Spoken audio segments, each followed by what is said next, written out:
Are you familiar with FBI Special Agents Kyle Seraphin? I'm familiar with the name. Is that yes? I'm familiar with the name. Familiar with the name. Familiar with the name. Let's bring in Kyle Seraphin. He's the FBI whistleblower who helped expose government censorship of our First Amendment rights. Now, we only have this memo because a recently suspended FBI agent called Kyle Seraphin brought it to the public. And we're grateful that he did. Kyle, thank you so much for joining us tonight. He's the host of something that strangely is called the Kyle Seraphin Show. Kyle Seraphin, I can't thank you enough for speaking out. I knew you guys were out there, and I knew it was just a matter of time, but you got a lot of guts putting your face and your name to this. You're doing a service on behalf of the American people, and from the bottom of my cracked and broken heart sometimes, thank you very much. Take a look behind the curtain with a real whistleblower and American patriot. Prepare to embrace the uncomfortable truth because this program has no time for comforting lies. Here is civil liberties enthusiast, Second Amendment defender, and recovering FBI agent Kyle Seraphin.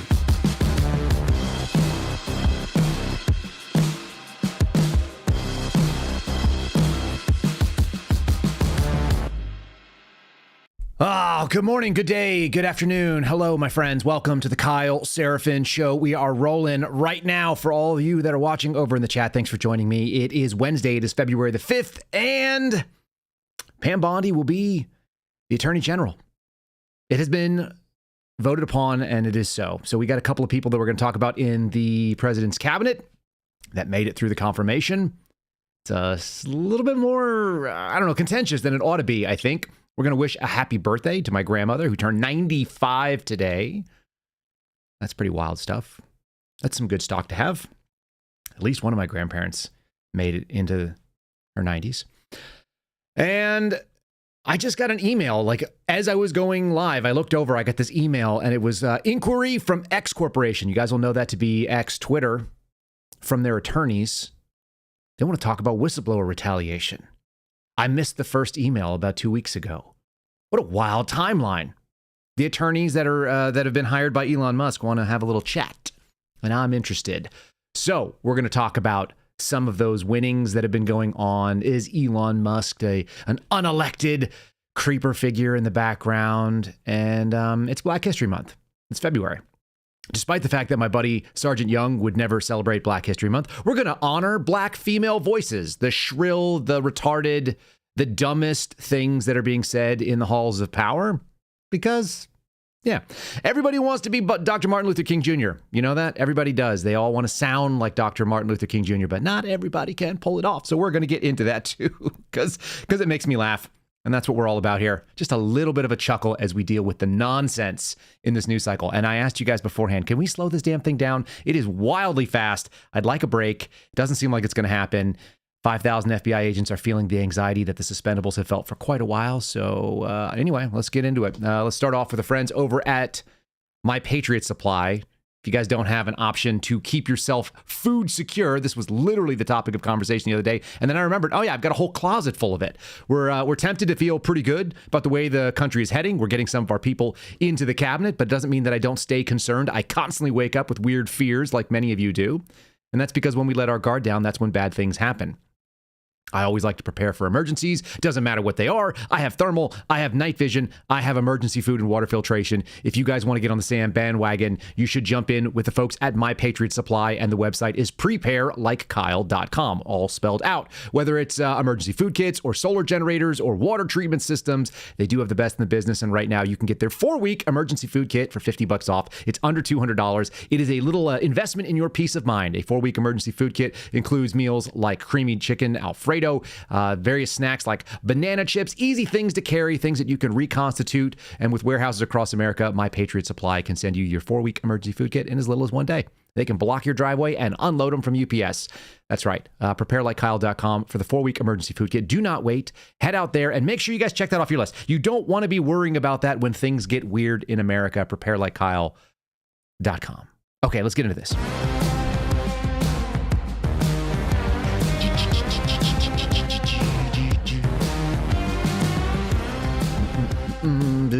Yeah, I'm feeling it right now. Okay, so let's start off with usually we don't start off with the lead story right away, but there it is. Pam Bondi, confirmed, Attorney General, 54 to 46. Now, I started wondering, because I always want to look at the historical context.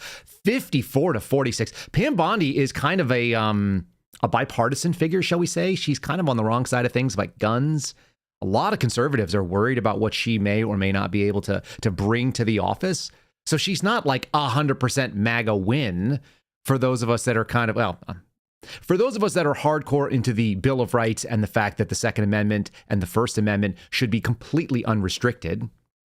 I just saw a breaking story, by the way, that said a judge in the Fifth Circuit ruled that machine guns cannot be restricted under Bruin and some of the other new recent court decisions. That's kind of telling. But Pam Bondi seems to be kind of wishy-washy on stuff like that. So you'd think that she would have gotten a better show. 54-46 was the vote. That's actually very close. Merrick Garland, for reference, was confirmed 70-30. And Merrick Garland might have been the most partisan, one of the nastiest figures, certainly somebody that has taken the tarnish off the FBI's bag. I mean, Merrick Garland destroyed the reputation of their agency through January 6 prosecutions. And Pam Bondi only got 54 instead of 70. It's telling, isn't it? It tells you a lot about what's happening in this country. And that divide is real. And the TDS, it extends to anybody that Donald Trump touches. It doesn't matter whether it's Elon Musk, whether it's his cabinet picks. A couple of them snuck through kind of quietly, and I want to make sure that we cover those. But let's just read a little bit. This is coming from the New York Times. The Senate confirmed Pam Bondi as Attorney General on Tuesday, a swift ascension to become the nation's top law enforcement official at a time when Donald Trump has already begun to reshape the Justice Department that he has bitterly denounced, and rightly so.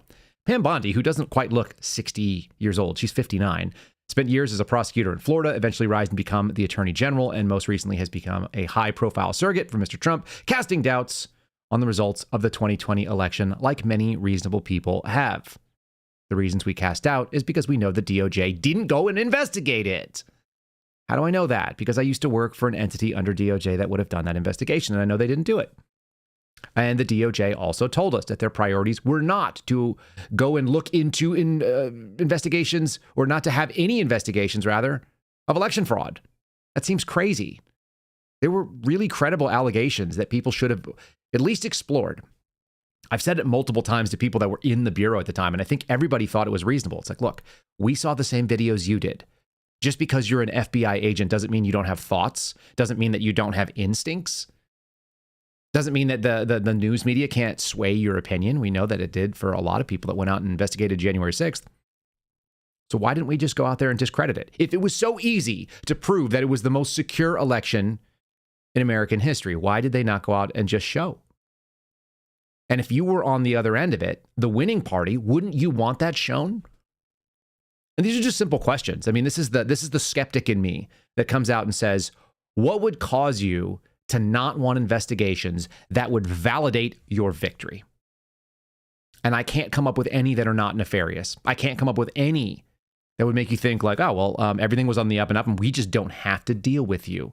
Yeah, you do. Theoretically, the Justice Department answers to the president and the American people. It just turned out that that president was not interested in transparency. For all of the talk of Joe Biden's administration of being the most transparent in history, it's the same talk Barack Obama put out. They were the opposite. Meanwhile, and I'm going to cover this later because we're going to talk about FBI agents and their names being redacted from J6 case files. Meanwhile, you have Donald Trump's administration saying, hey, you guys did this thing. You thought it was the most important case in American history. It was more important than 9/11. You focused as much as 13% of the FBI's $11 billion a year budget on it.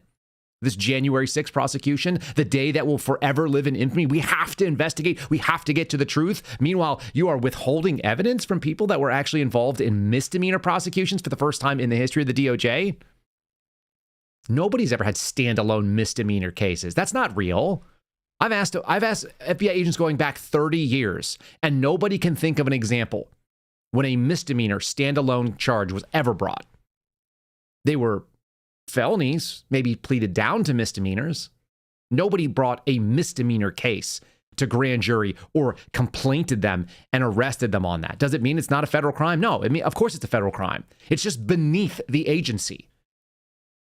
And it was beneath them under one person, Merrick Garland. Like I said, 70-30, 54-46 with Pam Bondi. Very interesting. I want to talk about a couple other people because some of these people are slipping through the cracks here, not in a bad way. Doug Collins was confirmed as the Veterans Affairs Secretary. The reason why I bring this up is because the Trump derangement syndrome that exists so prominently for those on the hard left, they can't help but try to resist everything. And they got, rather than a rifle shot in and where they could maybe execute one of these political nominations, they could just kill the nomination on the floor. They tried to get all of them. They should have been going bolt action rifle. Instead, they went pump shotgun with a very wide choke, improved cylinder or something. So Doug Collins made it through as the VA secretary. You know, it's good. It's fine. There's like nothing exciting about it. The only people, by the way, that I saw covering this was CBS. I don't know what that means, but I like to give you guys sort of the meta analysis. I've hit all of the major news sites today. I started with CNN, I did ABC, I did NBC, MSNBC, I did the New York Times, Washington Post, NPR. I covered a whole slew that I normally do on the political left. Only one of them covered Trump's political, his cabinet nominations getting through. That's strange. Like back to back, they had a whole line of them. So we'll do another one here. This is Chris Wright. Full disclosure, we got a family friend that is connected to his family. So that's kind of fun. I think they're celebrating. He was widely thought of as being kind of the smartest guy in the room. He's being slurred here just a little bit. This is a little slander or a little slant on the headline. It says, Senate confirms fossil fuel CEO. Yeah. So somebody who knows about energy is going to be in charge of the energy policy for the United States. Now, I'm not confident that we should have an energy secretary to begin with. In fact, most of these cabinet positions are new and they're kind of gross. Department of Education, like all this, like I have a fun clip we'll end with. I think the way that Doge should take their blueprint could go back to Milton Friedman, just kind of cutting it out wholesale, abolish left and right. And they've proven themselves to be unworthy of actually having these positions. Because the agencies that work underneath these secretaries, they don't want to listen to the new winds and the new political push. They think that they actually work for somebody else. I got into this discussion. I don't remember who I was talking to the other day. Doesn't make too much difference. The discussion is that federal workers are showing us their true colors right now. They don't think that they work for the president, even though they work under the executive branch. You saw a new James O'Keefe Grindr video or whatever the heck was going on where they interviewed a GS-14. A GS-14 was like my boss in Las Cruces, New Mexico, like a nobody when it comes to national policy. But to think that GS-14s, first level supervisors or, like supervisory folks that are at the mid top of the general schedule of federal employment, to think that those people are not resistant to Trump's policies is crazy. They've been hiring leftists. They've been hiring people who think that their job matters for a very long time. This is what we talk about with institutional capture. And for some reason, these people have gotten it in their heads. And the FBI is a great example because we're going to get there. This has been this fight. It just got filed a lawsuit. Kind of funny little details on that as well. But these people have essentially got it in their heads that they don't work for the president, that they work somehow directly for the American people, who they can't get it through their heads also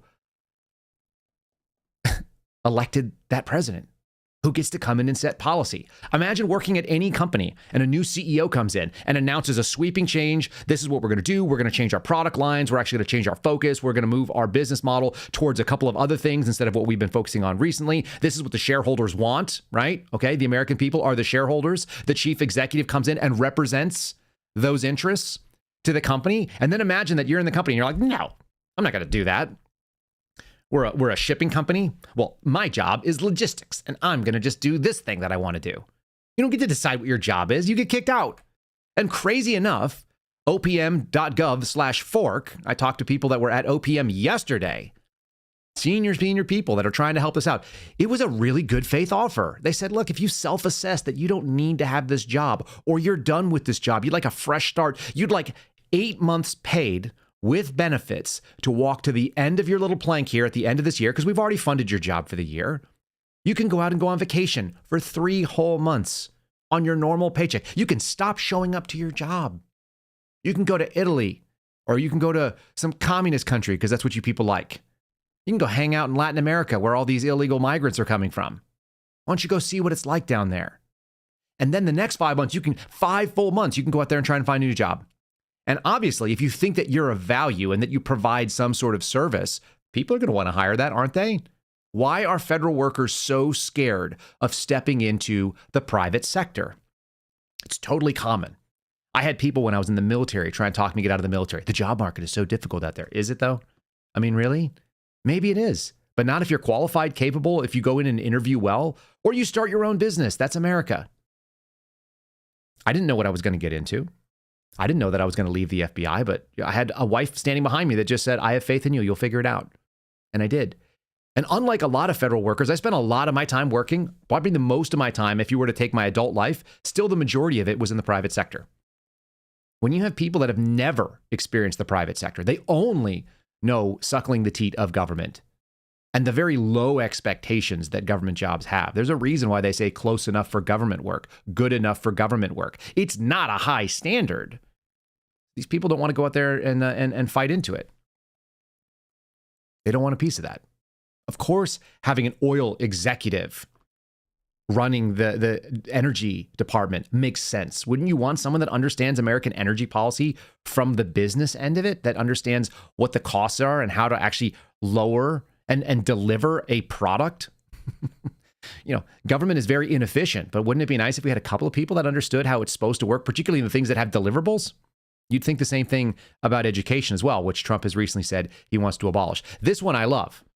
That's Sean Ratcliffe up there sitting at his confirmation hearing. He was actually confirmed. The CIA sent a buyout offer to the entire workforce. They're willing to let everybody in the CIA go. Will they all accept it? Of course not. No. But they all have the opportunity.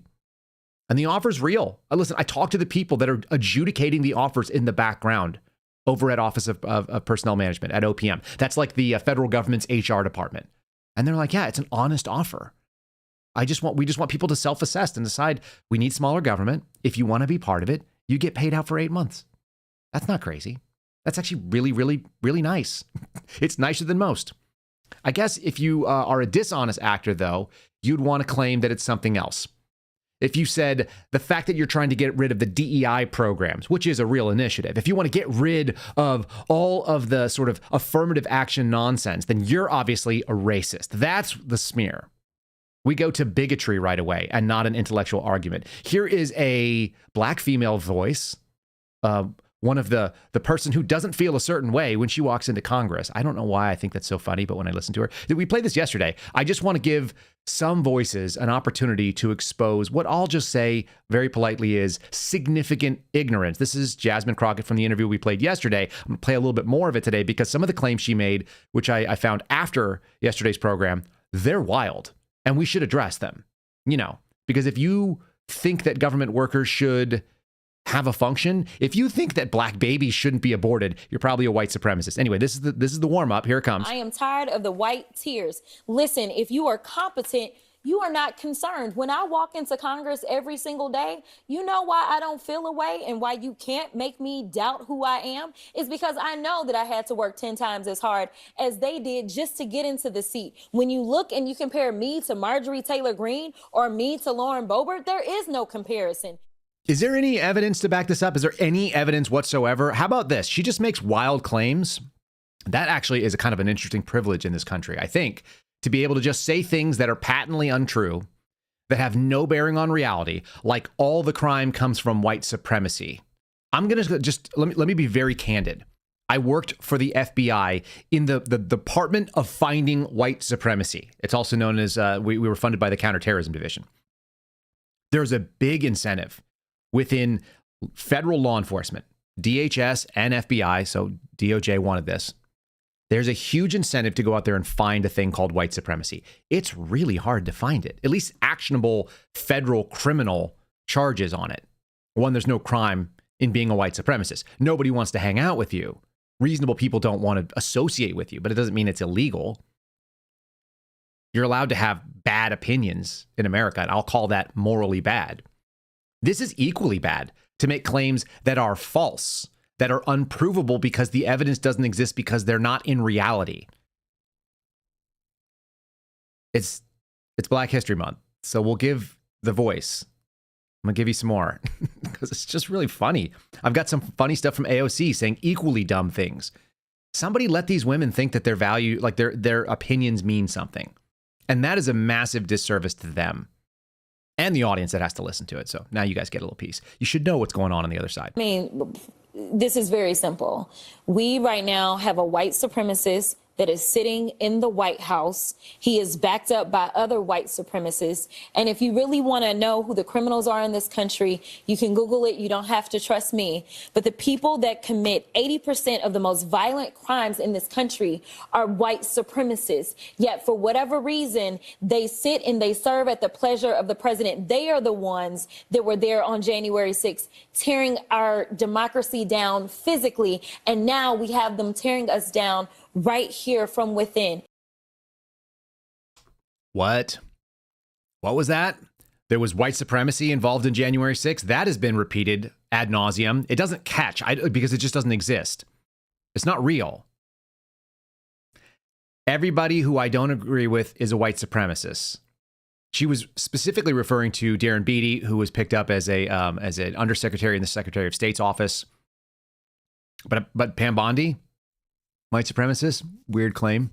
Doug Collins, same story, I guess. And that makes RFK and Tulsi Gabbard. And how about Kash Patel? Is he a white supremacist? Because they're freaking out about that. They want another hearing, by the way. Chuck Grassley said no. It is delaying Cash's confirmation. And Grassley has promised within the week as of yesterday. So hopefully in the next 6-7 days, there's only a couple of working days in between then. I was told on good authority that they were going to just push through and make confirmations happen throughout the weekend. Like make that 100 days really count. That'd be great if they did. Anyway, apparently this guy, I just want you to take a look at the screen. You can listen to his voice and he sounds like a regular person. You can look at his skin and see it'd be real difficult for this man to be a white supremacist. He dropped a hard R. That's kind of ballsy in the middle of a Senate hearing while talking to Lindsey Graham last week. Apparently, this idea that folks who are in law enforcement should just do law enforcement, that is apparently white supremacy. I'm not making this stuff up. This is what she actually sells to her audience. I don't think she believes it either, though. But long enough that you wear that, you end up believing it. You end up Maxine Waters. I got a funny clip of her later on, too. So here's Cash just saying this is what the priorities of law enforcement ought to look like. I don't hear any white supremacy in this. You guys tell me if I missed something. The priority of the FBI, if I'm confirmed, will be to ensure that our communities are protected and safeguarded and our children have parks to play in and not needles to walk over. The way we do this, we let good cops be cops. Oh. We let law enforcement, and we provide them with the tools necessary and resources they need to get after violent crime. The second way we do this on equal track is aggressive constitutional oversight from Congress. The public trust can only be restored if there is full transparency, and I am committed to that full transparency. So wait a minute. And obviously that was white supremacy if you listen to what Jasmine Crockett says, but he said two things. He said, do law enforcement, and we should have oversight from Congress. Is this the same group of people that were wanting to tear down the quote unquote democracy that we just heard? How nonsensical would you have to be to say that you want more oversight? Oh, maybe you've seen the abuses. You were somebody who was instrumental in identifying that there was a Russia hoax perpetrated by people within the FBI. People who are crying on television. We played one yesterday. We'll play him again. Andy McCabe has gone out there. Apparently, people are reaching out to Andy McCabe to say how upset they are. Anybody that reaches out to Andy McCabe talking about how upset they are about the way that the FBI is treated, those people should be treated like enemies.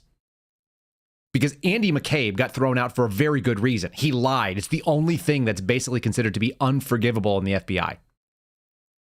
He lied to his own agency under oath while being interviewed. Anyway, white supremacy, though. Here's more Jasmine Crockett. Like I said, it's February. It's a white supremacy agenda. This is all about white supremacy. Even their anti-trans kids bill, that's a white supremacist deal. And honestly, as far as I'm concerned, we're dealing with a white supremacy issue when it comes to the abortion pill issue that they wanted to add to the call. Because when we look at the growth in this state over the last 10 years, over 80% of the growth has been due to people of color, not white folk. Mm-hmm. So, it's a white supremacy agenda. It is a white supremacy agenda to try to stop black women from killing off their babies. Take a hard moment and just digest how stupid that is. That's the dumbest thing that I've ever heard. It's the saddest thing I've ever heard, too. The argument that you should have the right to kill your baby, and if you are not allowed to terminate your own child that you created, then that's white supremacy. I think that's the opposite of what used to be argued. It's almost like they've internalized that eugenics sort of thing that Margaret Sanger came up with. She wasn't very pro-black anything. She kind of wanted to see them handled. To take that and make that part of your own policy, I don't know if it's dumb. I don't know if it's crazy. I don't know if it's just dangerously ignorant, but that's the world that we live in right now. Those people. So wild. And since she talked about transgender people, which I'm sure is a really big, by the way, the easiest way to find yourself as a quote unquote transgender person who gets murdered is to be a prostitute, a man dressed up like a woman, and then go engage in that. And a lot of them that are actually beaten and or killed are killed because they decided to do it with a black guy. Like the numbers were actually overwhelming. By the way, it's only like a few dozen people a year make that terrible decision to essentially misrepresent yourself in an intimate encounter and then deal with the wrath and the shame and the violence that comes afterwards when you do that. And so they always talk about it's like trans women of color. Those are their words, not mine. Those are made up things. That's how you find yourself in a dangerous and potentially lethal situation. I just wanted to go and find out more about transgender things that don't exist. And so I went to NPR. That is the #1 exporter of American transgender propaganda. And so I found this fun headline, which is near the top of the fold. This is one of their most important stories of the day. We do not exist anymore. A new prison rule bans female clothing for trans women. When you read trans women like me, you also know we're talking about dudes in drag. And you can't be a dude in drag when you were in the Federal Bureau of Prisons anymore. How sad. Men dressed as women, I'm paraphrasing here, in federal prisons are being told to hand over any female identifying clothing and other commissary items like women's razors and hair care products, according to new Bureau of Prisons policy that is obtained by NPR. This is a just welcome breath of sanity. I fully hope we get at least a 16 or 20 year rollback. It's the only thing that's going to save this country. And that's what Donald Trump's mission was. That's why people voted for him, whether they like it or not, whether the angry people like it or not. The DOE, on both sides, energy and education, the Department of, the Bureau of Prisons, they all have to bring sanity back. The new rules are being implemented after an executive order from President Donald Trump called on the Bureau to move trans women out of women's federal facilities and end gender-affirming care. Yay! You mean like protecting women? And women of color from dudes in drag? That seems important. This order is facing at least 2 challenges in federal court. Judge on Wednesday is looking to rule. They're trying to temporarily block the removal of 3 transgender women, aka men, from women's prisons. And NPR, of course, obtained a new copy of this policy. I'm sure some people are totally outraged. This is coming from a low security men's facility outside in the Dallas suburbs. So happening in Texas, unclear how the policy will be impacted by Thursday's order, which is that the judges are basically saying, hey, hold on to that. Leave men in there for just a little bit longer so we can figure out what to do with it. They've got trans inmates that are allowed to give news conferences or allowed to share voice notes with NPR. In here, we do not exist anymore. Yeah, we are dodos. Oh, they say she, but of course they mean a man who will not give names. That's fine. What a wild time to be alive, where men are getting the sympathy of women to stay in women's prisons because they say they're women with no actual evidence. I mean, we needed this so badly in this country. We really did. We desperately needed the ability to bring back reality. It's so strange to watch. I won't say it anymore. I will not agree to even use their acronym. Everybody, if you're a dude and you dress up like that, I just assume you're gay and you have an autogynephilia problem. So we'll go with that. Before we get deeper into the weeds here, because we got some other fun stuff, like I said, we're going to talk how the FBI had to turn over 5,000 names. Maybe you don't want your name turned over. Maybe you don't want your name publicly available in the same way to data brokers and folks who are trying to scam you. So you can go ahead and check out my friends over at patriot-protect.com/Kyle. I signed up. I've been getting far less robocalls, maybe none at all. I haven't even seen them come in. Right now, AI systems like China's DeepSeek are scanning publicly available databases. They're also trying to hack us. DeepSeek trawls websites and databases and data brokers, building profiles on millions of Americans, using your name, your address, your phone number, your email, your work history, relatives, and so on, things that you publicly post and things that you don't. They're not just letting it sit idle. They're running these through. They're being sold across networks, and they're arming scammers and cyber criminals and foreign actors with tools to exploit, defraud, and target you once your information is in your hands. Simply changing your phone number or your email is not going to protect you. The CCP is watching, so you can use this program. It's patriot-protect.com/Kyle. Again, the link is in the show descriptions right up front. It's like digital camouflage. Patriot Protect cuts off DeepSeek and other AI-based threats that are going to reverse and erase your personal data from over 100 data broker websites. Without this information, the scammers can't find you. They can't target you. It makes you invisible to them. That's the goal. Keep yourself secure. Control your digital footprint. Make sure that you have Patriot Protect's search and destroy protocol working for you 24/7. It's about $5 a month if you sign up for an annual. You can use our promo code KYLE. That'll save you 15% on it. Check it out. It keeps it going all the time. Sign up for an annual subscription. We did is here. I'm about to set my wife's up. We just decided to get that done because she got reporters calling her. Nobody wants that either. All right. Like I said, it is this time when we're focusing in, like I say focusing in, I'm playing with it, on black voices. I have the most obnoxious black voice there is. Everybody wants to be Dr. Martin Luther King Jr. Not everybody has the skills. There's a couple of people that shouldn't do it. Black women shouldn't do it. Jewish men shouldn't do it. I've got an example of both. This is why people hate things inside the federal government, because they're no longer serving the mission set. When you divorce the job from the mission of your job, you have a fundamental existential problem. You probably work in the government. You think your job exists simply to pay you. This is a little clip that I found from the National Educators Association. That's a teachers union. And this is a woman screaming about how they have to win. Not about how we have to be the best educators, not about how we have to make ourselves invaluable to parents who end up paying taxes that want this. This is a story of someone that is simply trying to go on charisma, and our job is important because it's our job and we need our job. And this is her take on it. We have to win all the things. This sounds like a kind of a zero-sum game. It doesn't sound like someone who is a servant of the people. This is not that servant leadership that we talked about with Peter Johnson on the Sunday conversation. This is not somebody who is focused on providing something that is of value. It's demanding something because I exist, and therefore you must come after and take care of us because we want to. Listen to this. Depending on us to win all the things. NEA, we have to win all the things. All the things. All the things. Our colleagues are depending on us to win all the things. Keep going, NEA. To preserve our democracy, we must win all the things. Delegates, we won't go back. We will keep going forward because we are the NEA. We are the NEA. We are the NEA. I don't even know what that means, other than it just sounds very Marxist. And of course, they just throw in like little things like we have to preserve democracy. Do you, though? What are you doing to preserve democracy? You're teaching kids about the opposite. You're not even teaching basic things like how the Constitution works, which is how we have this entire generation of dopes that got elected. And some of them work at my old agency. We can't lie about it. We can't cover it up.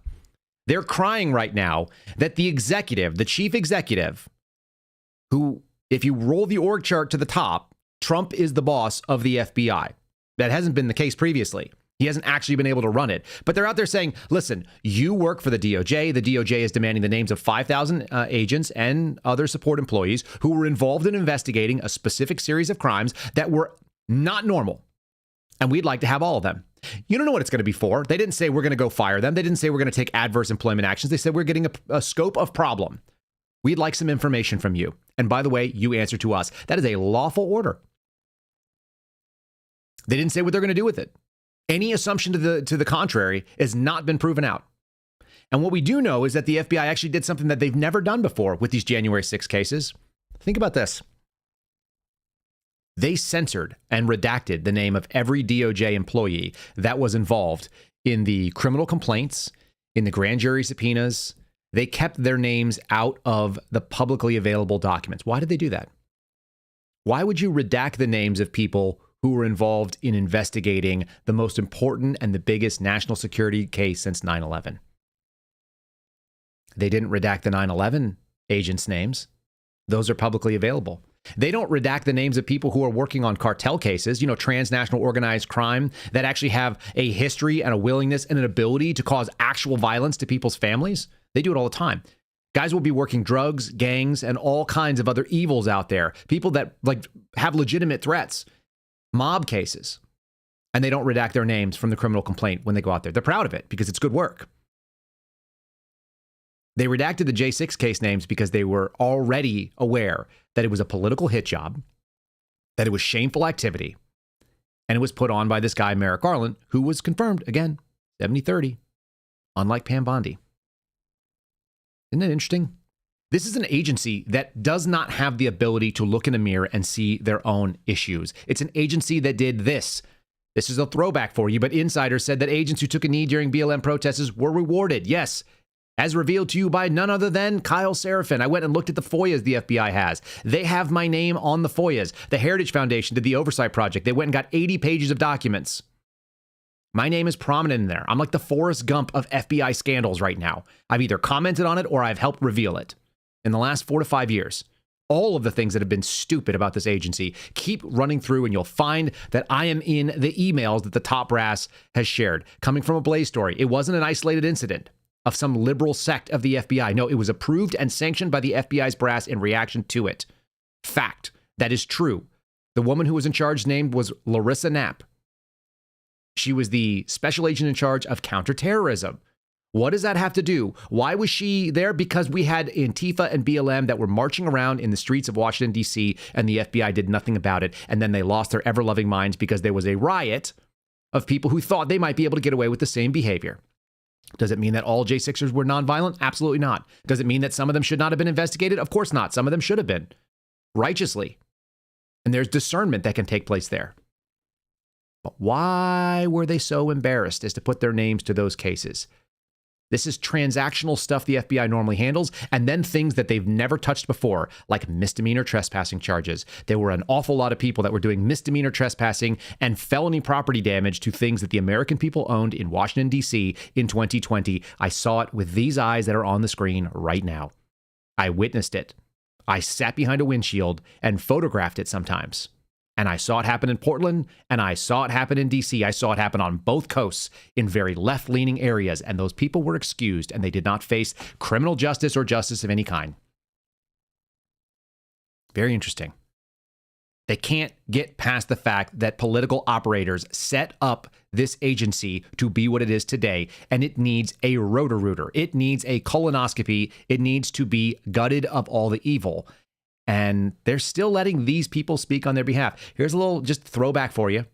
This is 60 Minutes. This is Andy McCabe. He was the boss after Jim Comey left. A lot of Jim Comey's liberal policies are still in place right now, including things like the FBI experience. Mike Waller reported it yesterday. You walk in, the first thing you see in the FBI experience is DEI nonsense that is not approved by Trump's executive orders. It's still there. It's not going anywhere because it's deep rooted. And it's rooted because a lot of people think that people like Andy McCabe were actually honest in things like the Russiagate thing. Here he is talking about it. Imagine going on national television, saying things that objectively were false, and then having the audacity to continue commenting ever again. The fact that he shows his face tells you how deranged part of this country really is. I was speaking to the man who had just run for the presidency and won the election for the presidency, and who might have done so with the aid of the government of Russia, our most formidable adversary on the world stage. And that was something that troubled me greatly. How long was it after that you decided to start the obstruction of justice and counterintelligence investigations involving the president? I think the next day I met with the team investigating the Russia cases, and I asked the team to go back and conduct an assessment to determine where are we with these efforts and what steps do we need to take going forward. Now, the White House said that McCabe, who's promoting a new book, had, quote, no credibility, while on Twitter, President Trump called him a disgrace to the FBI and to the country. Fact check, true. He is a disgrace. He's a disgrace, and he's the reason why the FBI is what it is today and why those 5,000 employees' names are out there. Some of them are actually victims of FBI management. Some of them were very excited to be brown shirts on behalf of the federal government and the leftist policies.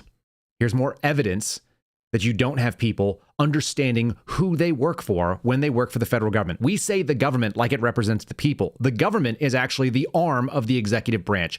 Almost always, very, very few parts of the federal government are represented by anything else other than the president's policies that they enact. This is why liberals made this happen. Leftists made this happen. They built the executive into the monster that it is today. That's why it's the most powerful position. They have all the employees. U.S. aid employees are returning from around the world. They were placed on leave. Why? Because Donald Trump said so. Because there's a lot of problems that exist within this organization. And you're seeing all the wrong people that are saying that this should exist. Let me give you another couple of things. This is Chuck Schumer talking about how if they can shut down U.S. aid, they could shut down other things. The answer is yes. And by the way, Chuck Schumer's policies and his party has made this happen. They're the ones that have empowered the executive. They've loved it because they've been in charge for 12 of the last 16 years. That's why we need a total rollback. We probably need it back before the Bush era, if we're being honest about it. Here he is talking about it. This is a little clip from yesterday, and I got another one that's going to be even funnier. And then I'll show you, I think Chuck Schumer may be having a stroke because he's overwhelmed by what's happening, which is kind of fun to watch too. We also know this is just the beginning. If DOJ attacks USAID today, then you can be sure they'll move on to another target tomorrow. Who knows? Maybe it'll be the Postal Service or the IRS or even the Social Security Administration. They could be next. Or maybe our national security agencies. Yeah, and that's true. And so even funnier, I went to NPR, and in addition to finding out that the U.S. aid story, which was pretty high in prominence, they also talk about how the U.S. Postal Service is now suspending incoming parcels from Hong Kong and China because there's tariffs on them, and they're going to start tariffing goods from Shein and Temu and some of these other sort of like knockoff Alibaba type organizations that steal American intellectual property. And they're going to just say, hey, yeah, there's a 25% tariff. And until we figure out what these goods are, and until we know they're being properly charged coming into the United States, we're just going to suspend it. That's what happens when the executive runs over. Okay, here's the part two of Chuck Schumer. He's claiming that Americans didn't elect Elon Musk. That seems to be the common talking point right now. That's what we keep hearing over and over again, except they elected Donald Trump, who was standing on stage with Elon Musk. They knew this was part of the package. So was RFK. So was Tulsi Gabbard. So was Kash Patel. So were all of the people that have been campaigning on behalf of and standing next to Donald Trump. Americans who elected him knew exactly what they were getting. They're trying to run this game that people are getting conned, and nobody's buying it. So they're standing by themselves looking insane. And I'll show you them looking insane in just a second as well. And the American people, mark my words, the American people will not stand for an unelected, secret group to run rampant through the executive branch. Being innovative is good. But, Mr. Musk, this isn't a tech startup. These are public institutions that deal with things like Social Security and Medicare and national defense and provide for the well-being of the American people. And the American people have a right to be part of that debate. Part of that debate. Was that like a hard reset that he had right there? Like, what was that? Yeah, they're all out there trying to say this stuff. They want to make the claim that these guys didn't get elected. Here's Elizabeth Warren making a very similar claim. And she's got hype woman, what's her name? Maxine Waters, who has basically turned into like a low grade DMX. Just repeats things that are said in front of her, like a bootleg Beastie Boys. This is really funny stuff. Listen to the fervor. Again, I'm going to repeat this lineup before it gets on there. No one elected Elon Musk to do nothing. That's a double negative. She knows better than that. She's putting on her fake country accent. That's about how genuine this stuff is. No one elected Elon Musk to nothing. Not one Democrat in America voted for Elon Musk. Not one. Not one Republican in America voted for Elon Musk.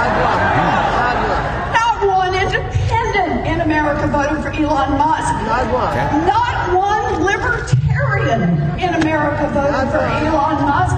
Damn, not one vegetarian in America.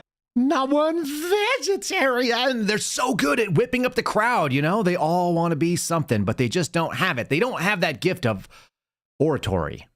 They don't have the delivery. They think they do, which is really funny. Here's Chuck Schumer screaming that they're going to beat all of this. It's the funniest thing. I think he has a stroke in the middle of this. I'm going to let this clip run longer than normal just because it's hilarious to me. At some point, he tries to get the crowd chanting, and then he decides to chant something else. If you're watching this, what you're seeing is a man shaking his cane. The geriocracy that is up here, right? The gerontocracy is the actual word for it, but geriocracy is much funnier. It's like old, feeble people trying to get young people excited about stupidity.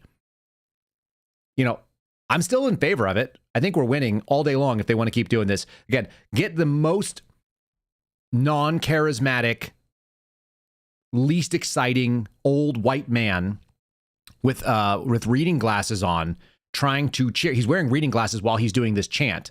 Get them to try to whip a crowd up into a frenzy, and the crowd is concerned because they're not sure if he's going to die when he starts saying things loudly. It's just awkward on every account. And then again, the cane, the visual of the cane is just too much. Look at the left-hand side of the screen as you guys see this. Win this fight, and we will win.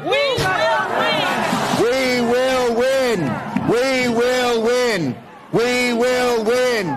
We will win. We will win. We won't rest. We won't rest. We won't rest. We won't rest. Is he okay? He's like, also, Maxine Waters in there too. They're all out there doing this thing. They all run out there and they just look ridiculous. The best is the new generation because they want to go out there and convince on new media. And that's where the real fight is going to happen. It's on the TikTok wars. So luckily they have TikTok warriors like AOC. I don't even want to set this clip up. AOC has some thoughts about Elon Musk. Let's just say it that way. And they want to defend USAID, which Elon Musk has openly called a money laundering operation. They're all very, very excited about USAID, and they're going to disparage the richest man in the world because of his intellect. Coming from a bartender, this is the richest thing that I will play for you today. This dude is probably one of the most unintelligent billionaires I have ever met or seen or witnessed. Which, you know, you can probably even glean that from watching these people on TV. Anyways, all of that is to say is that they don't do their homework. Clearly, like, they're putting 19-year-olds in at the Treasury. This dude is not smart. And the danger in the lack of intelligence and the lack of expertise that Elon has. I mean, this guy is one of the most morally vacant, but also just least knowledgeable about these systems that.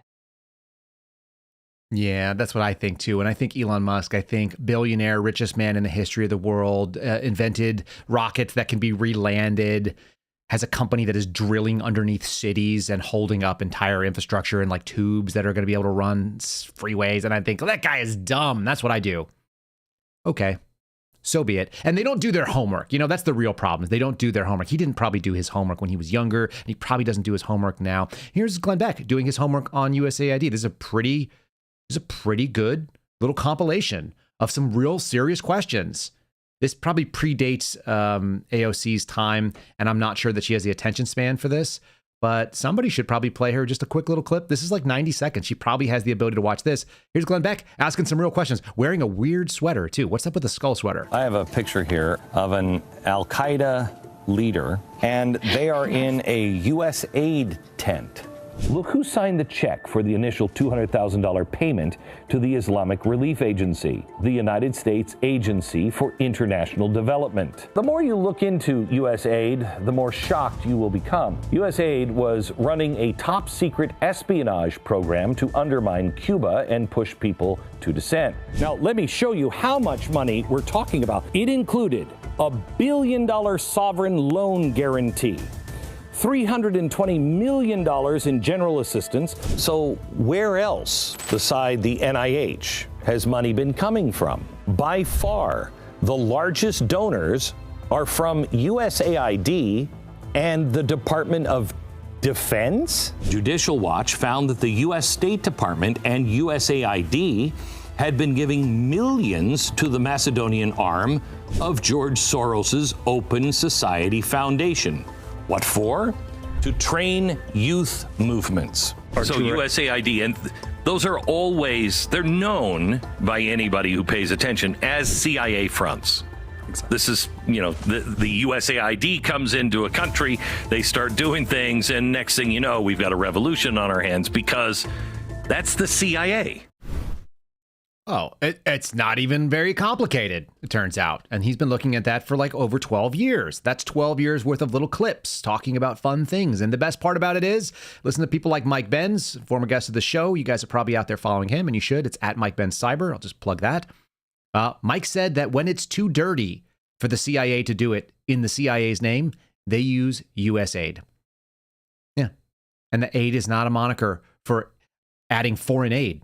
It's international development. What are they developing? Color revolutions and all kinds of other dirty tricks. It's the bag of dirty tricks played by the United States intelligence agencies overseas. Why are they so upset about that? It's the same reason they're upset about this hostile takeover that's going on in the government. I said it the other day. Did you guys hear me say it? It was really straightforward. I said we are doing two things that didn't happen in 2017 but needed to. There is a hostile takeover. That is the business end of it.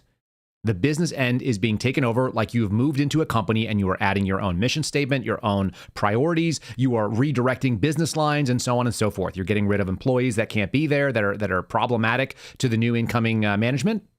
And the second thing is a counterinsurgency.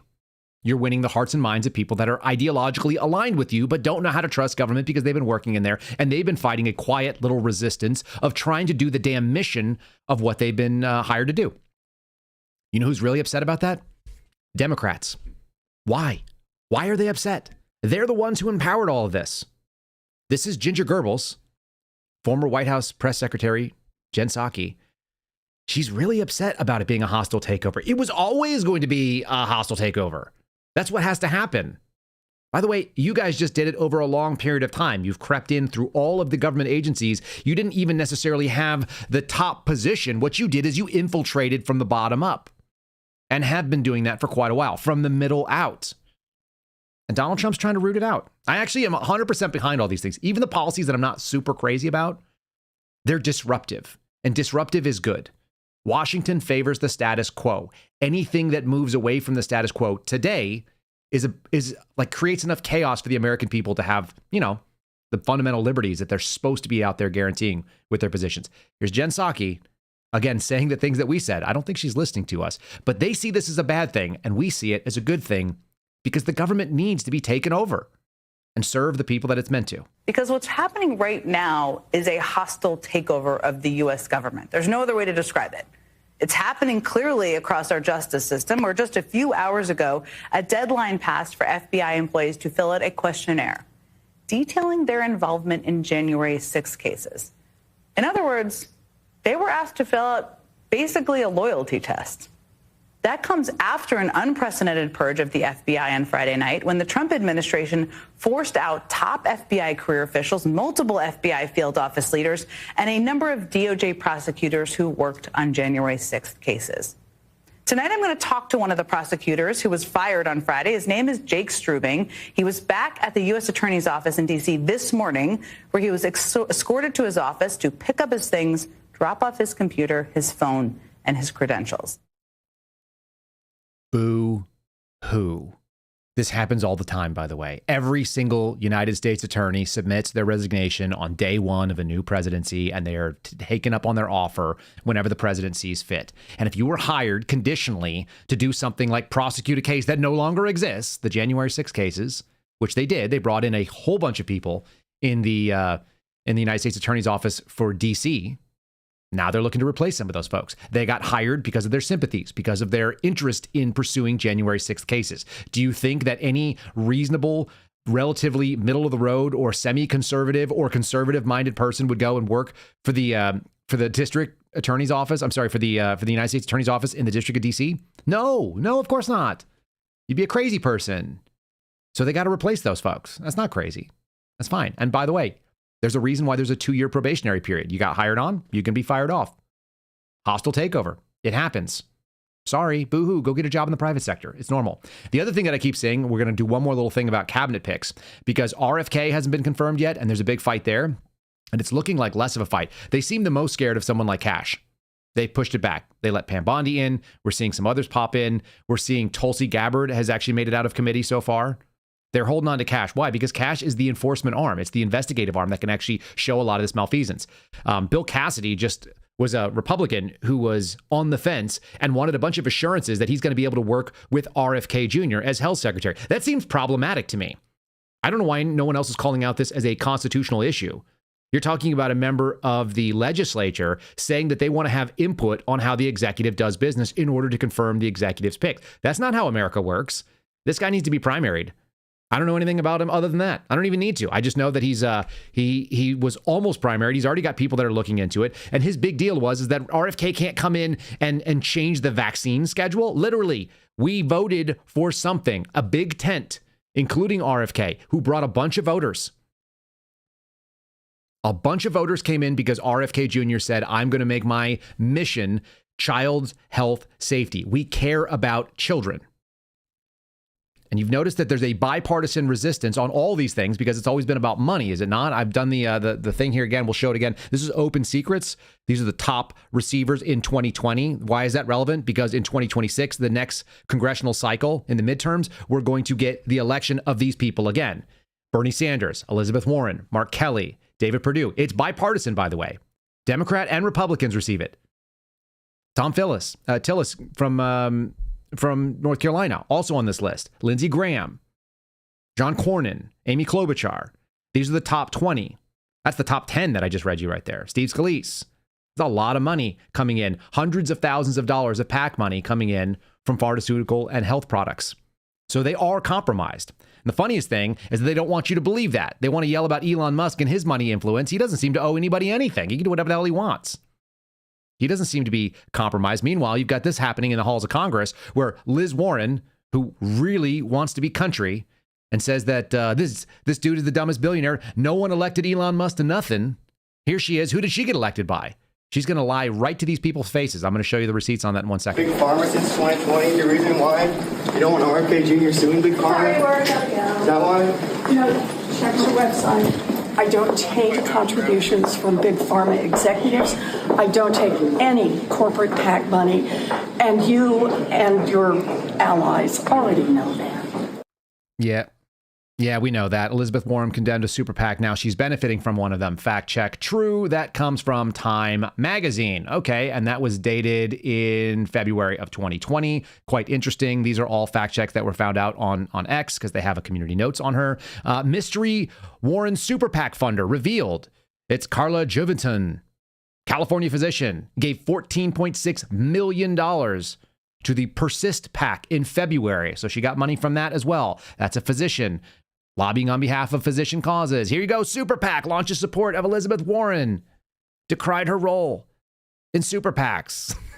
She says she's not going to take money from these people. And she turns around and takes money from them. It's the same story with U.S. aid. You heard about $5 million given to the Soros Open Society Foundation in Macedonia. And then it turns that money is fungible. When money is given to organizations that turn around and support Democrats, that's what money laundering looks like. That's why Elon Musk has been going after these people.